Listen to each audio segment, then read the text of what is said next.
Nothing they make today is worth a shit. I am telling you right now, nothing.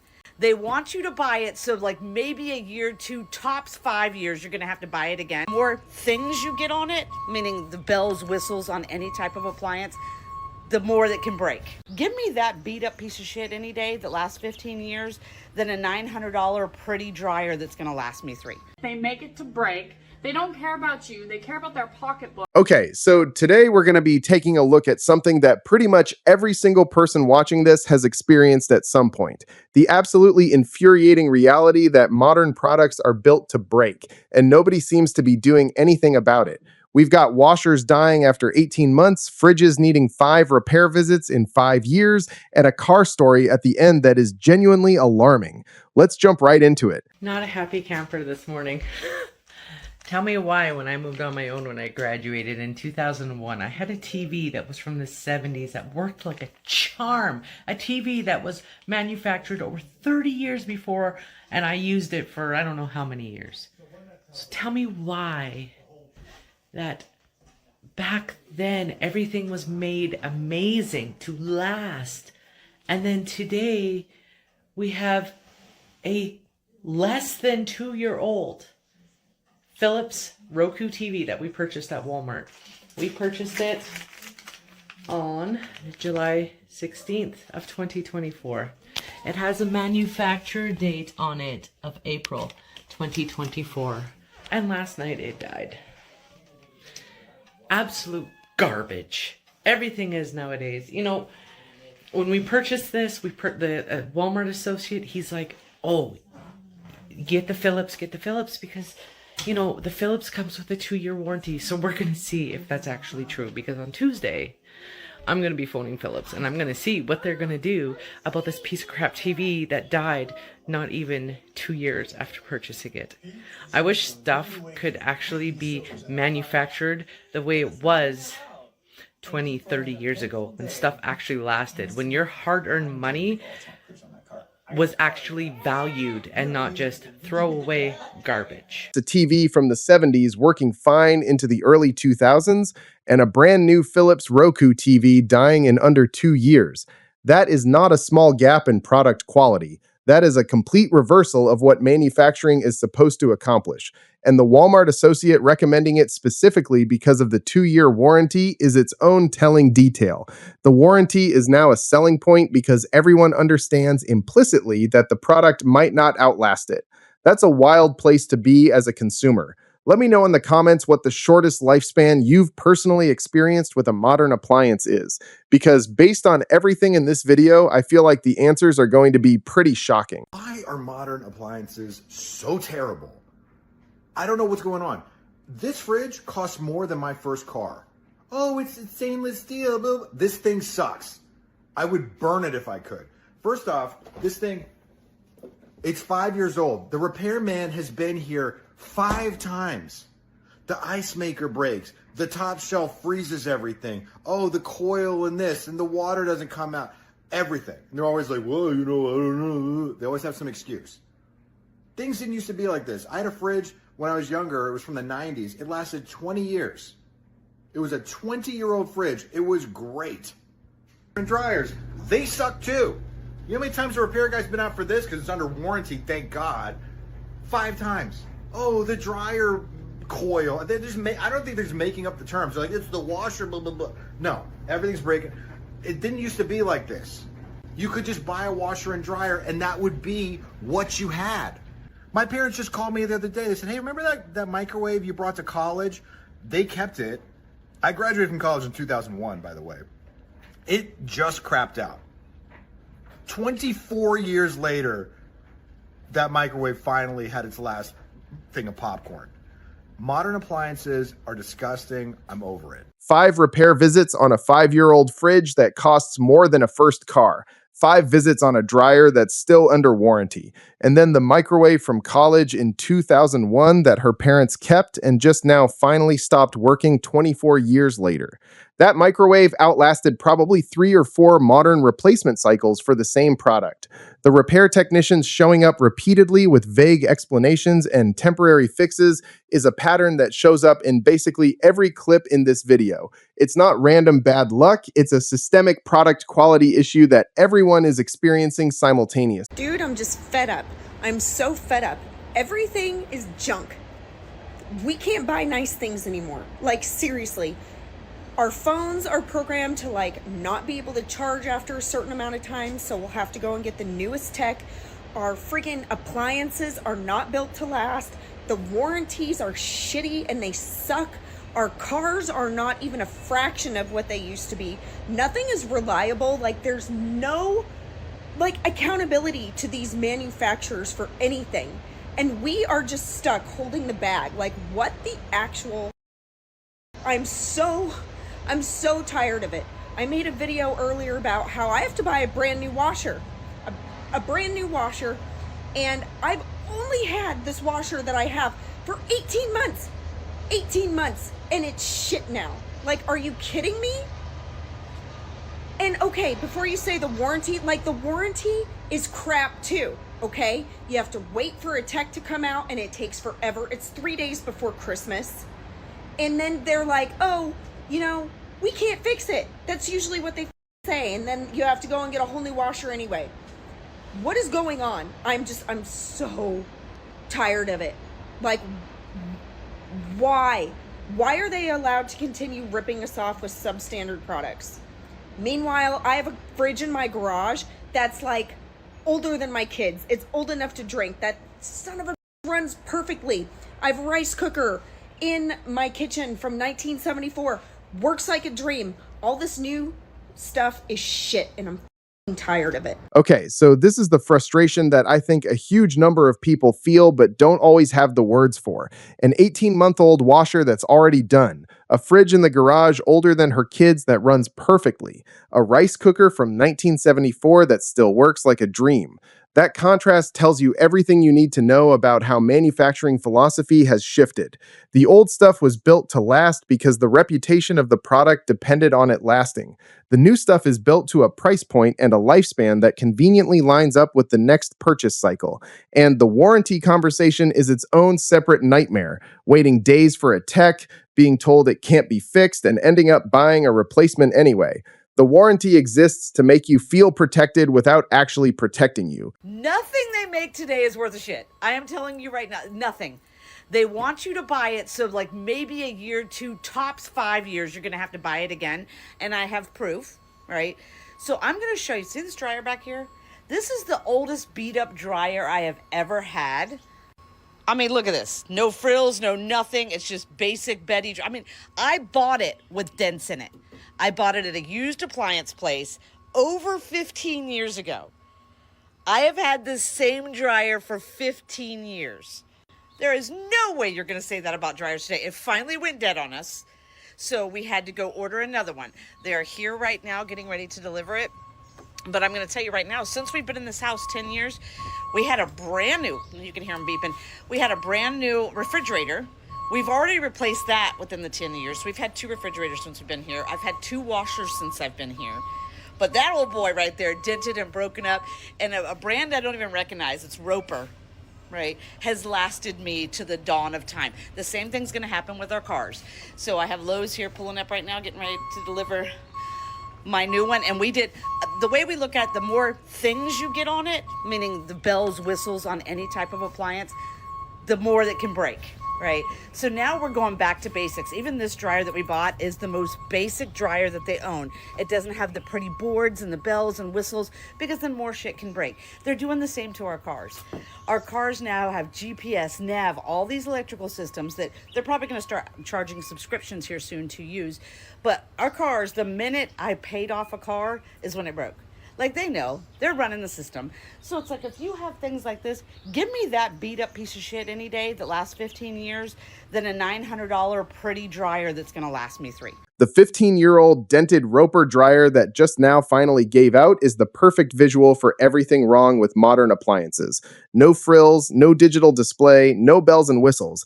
Just a machine that dried clothes for a decade and a half without complaint. and the new refrigerators and washers in the same house have already been replaced multiple times in 10 years. The observation about bells and whistles meaning more things that can break is genuinely smart purchasing philosophy. The more complex the machine, the more failure points it has, and the more expensive each failure becomes. The subscription for GPS and navigation in cars is the next frontier of this exact problem, and it's already starting. Now that's it. Whatever y'all do not buy LG or Samsung freaking appliances. That's a brand new refrigerator, 3.5 years old, and it shit the bed. And it's gonna cost between $500 to $1,000 to repair it because it needs some kind of PC board, and apparently those go wrong in these things, and there was some kind of lawsuit happening. So your brand sucks. You pay $1,500 to $2,200 for this kind of refrigerator. Had it literally 3.5 years, and I can't do anything but buy another refrigerator. Luckily, I know somebody who has a refrigerator that I can buy for a few $100s that is also 1.5 years old.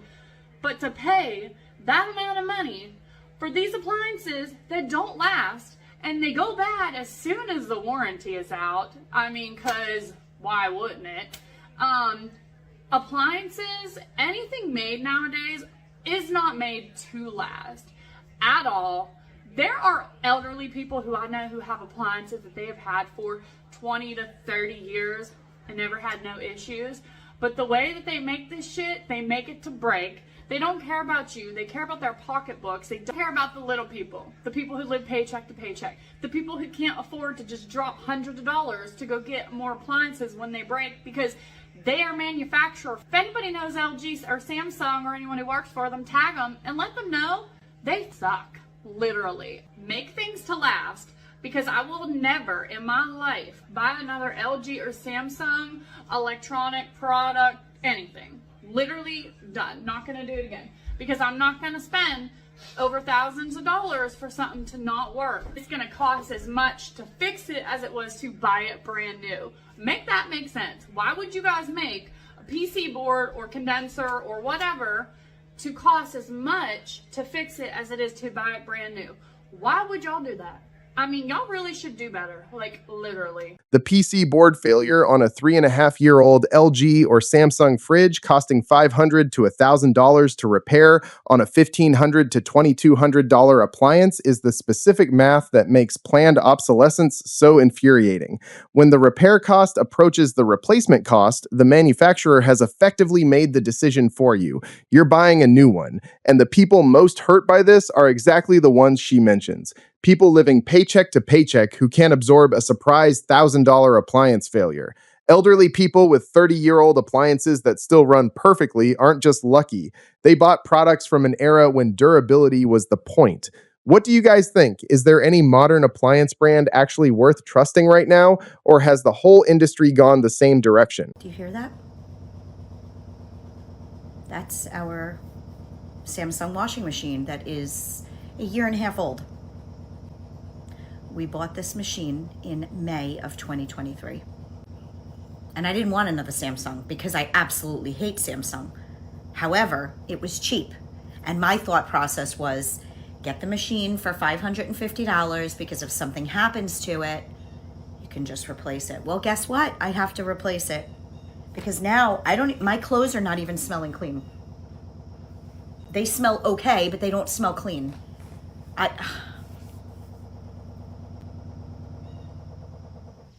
I want to go back to the old-fashioned machines with the spin at the top. What was that called? The agitator. You would put clothes in a machine. The agitator would kind of like push them down. It would clean them. Now I feel like in these machines, you're just spinning around dirty water. I'm not understanding this. And I knew it. But in my mind, I was like, do not spend $1,000 on a washing machine. And here we are. 18 months later, and now I have to buy a new washing machine. I'm not even kidding you when I tell you, please, I get that maybe some of you may not have had issues with Samsung in the past. Do not get anything. We had our kitchen done over 9 years ago. All Samsung.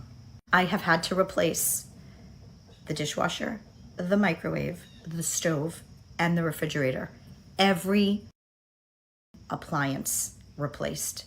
Yeah, I ended up getting another Samsung. Why? Because the stove that we originally bought was $3,000. Was I spending $3,000 on another stove? No. Again, now I know why. Now I know why. It was the cheapest one.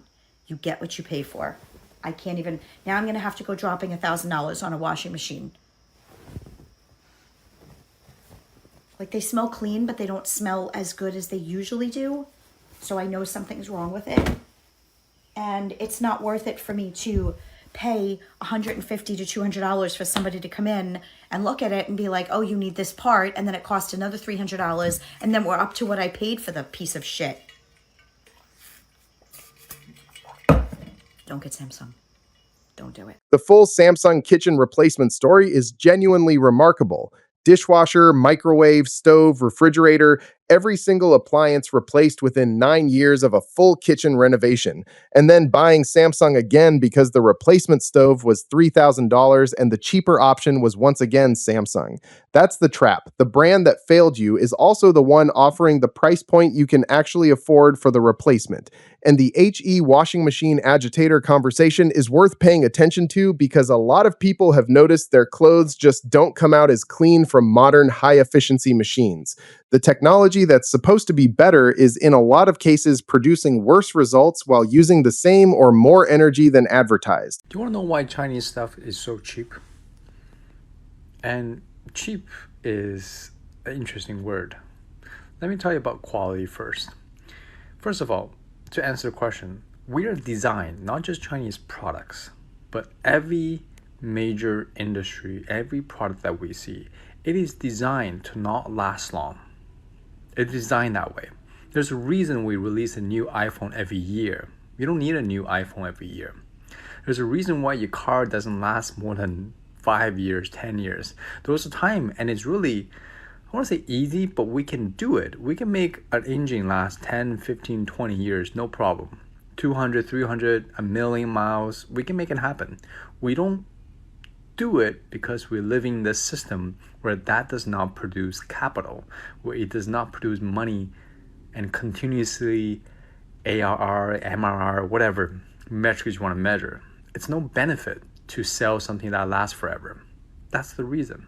So anyways, now you know. And it's sad because I feel like we live in a world where we could produce really good product that are cheap in terms of price, so it's inexpensive, but also reliable, quality, and sustainability. And this is the structural explanation underneath all of these individual stories. Planned obsolescence isn't an accident or a side effect, it's a deliberate design choice because a product that lasts forever generates revenue exactly once.